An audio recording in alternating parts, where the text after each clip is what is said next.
여러분 안녕하십니까? 바디바이블 몸은 맞습니다. 굿셰퍼드 재단 이창호 장로입니다. 오늘 말씀은 창세기 1장 31절입니다. 저녁이 되고 아침이 되니 이는 여섯째 날이니라. 오늘 제목은 경험이 있어 내가 있는 것이다 입니다. 프랑스의 대표적인 화가 중에 오거스트 르누아르라는 인상파 화가가 있습니다. 그의 삶은 대단히 어렵고 힘들었습니다. 작가의 작품은 그의 삶을 반영하게 되는 것이 보통이죠. 그렇다면 힘들고 가난한 삶을 살았던 르누아르의 작품 세계는 어땠을까요? 가난하고 힘들고 우울할 것 같은데 전혀 그렇지 않았습니다. 르누아르의 별명은 행복을 그리는 화가였습니다. 그림의 소재가 피아노를 치는 소녀, 시골 무도회 같은 작품들입니다. 밝고 화려하죠. 에너지가 넘치고 환희가 넘칩니다. 19세기와 20세기에 아무랬던 유럽의 우울한 분위기를 뚫고 나와서 인생은 환희다, 인생은 행복한 것이다 라는 그림을 그렸습니다. 그가 나이가 들어서 최고의 걸작을 그리게 되었을 때 르누아르는 이런 유명한 말을 남겼습니다. 내가 이 그림을 완성하는 데에는 5분이 걸렸지만 이 그림을 그릴 수 있는 데까지 오는 데는 60년이 걸렸다. 절망적인 인생을 환희와 행복으로 보는 시선이 그냥 저절로 갑자기 생긴 것이 아니라 우울한 삶의 단면을 희망과 행복으로 보게 만든 그의 60년의 경험의 무게가 있었다는 것이죠. 실존주의 철학자들이 하는 말 중에 이런 말이 있는데요. 내가 있어서 경험이 있는 것이 아니라 경험이 있어서 내가 있는 것이다. 오늘의 나는 그냥 있는 것이 아니라 오늘의 나를 있게 만들어준 위대한 경험이 있다는 뜻입니다. 다메섹 두상에서 예수를 믿는 사람을 죽이겠다던 바울이 길에서 예수님을 만나는 경험을 하지 못했다면 그의 인생은 불행했을 것입니다. 바울이라는 위대한 사람을 있게 만든 것은 위대한 경험이었습니다. 어거스틴은 방탕한 사람이었습니다. 그는 10대 때 아이를 낳았습니다. 그는 머리가 좋았지만 이단 철학에 빠졌고요. 사교에 심취되어서 쾌락주의적인 세계를 추구하기도 하였습니다. 어머니 모니카는 타락한 아들을 위해서 매일 기도했습니다. 그래도 어거스틴은 바뀌지 않았습니다. 그러던 어느 날 어거스틴이 낮잠을 자는데 어린아이들이 건물 밑에서 노래를 부르는 소리가 귀에 들려왔습니다. 펴서 읽어보아라, 펴서 읽어보아라 라는 노래였는데요. 잠에서 깬 어거스틴은 무엇에 홀린 듯 눈에 보이는 책을 펴서 읽기 시작했습니다. 그 책은 바로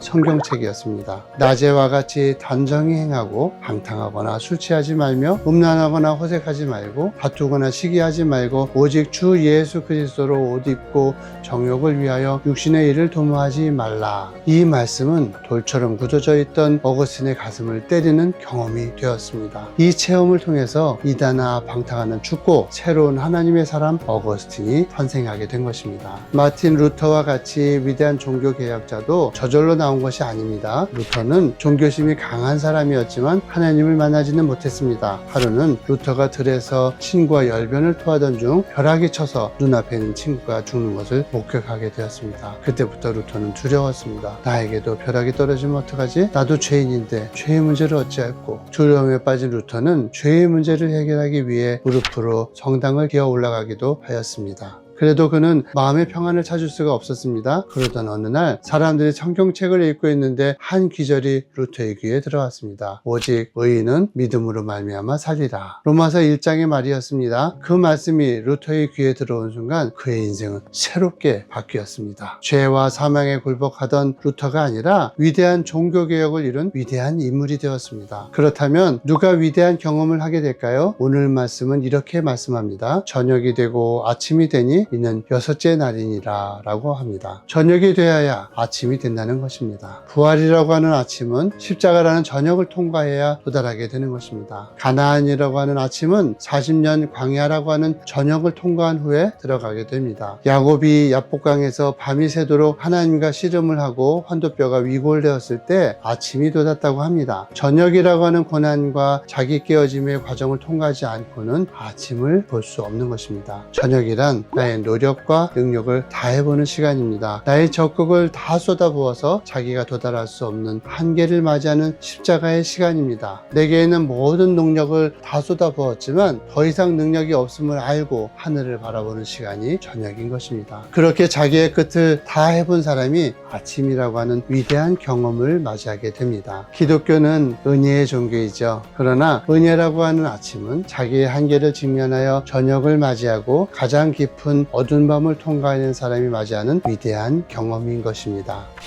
이상으로 선한 목자를 따르고 싶은 이창호 장로였습니다. 오늘 여러분에게 저녁이 되고 아침이 되는 위대한 경험이 있게 되시기를 바랍니다.